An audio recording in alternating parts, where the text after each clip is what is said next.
Q news లో పనిచేయటకు senior video editors కావాలను సంప్రదించవలసిన నెంబర్లు 8688926084. గౌడన్నలు పోరాటానికి ప్రతీక.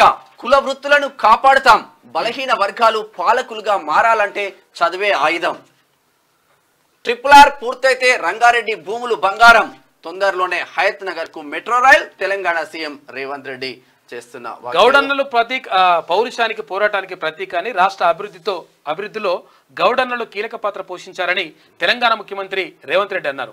ఇక రంగారెడ్డి జిల్లా లస్కర్గూడలో ఆదివారం జరిగిన సభలో కాటమయ్య రక్షణ కవచం పథకాన్ని సీఎం రేవంత్ రెడ్డి ప్రారంభించిండు. మొత్తం మీద అక్కడ పోరాటానికి ప్రతీక అంటే అక్కడ ఎవరు సర్దార్ సర్వాయి పాపనగా ఉంటాడు కదా, ఇక్కడ అన్న మన ఇబ్రహీంపట్నం ఎమ్మెల్యే బల్రెడ్డి రంగారెడ్డి, చామల కిరణ్ కుమార్ రెడ్డి భువనగిరి ఎంపీ చిత్రంలో చూడొచ్చు. మీకు వార్తలు రాయడం, విశ్లేషణ చేయడం వచ్చా? అన్యాయాన్ని ప్రశ్నించడం తెలుసా? ఇంకెందుకు ఆలస్యం? క్యూ న్యూస్ మిమ్మల్ని ఆహ్వానిస్తుంది. క్యూ న్యూస్ లో పనిచేయటకు అనుభవం గల కంటెంట్ రైటర్స్ కావాలను సంప్రదించవలసిన నెంబర్లు 8688926084.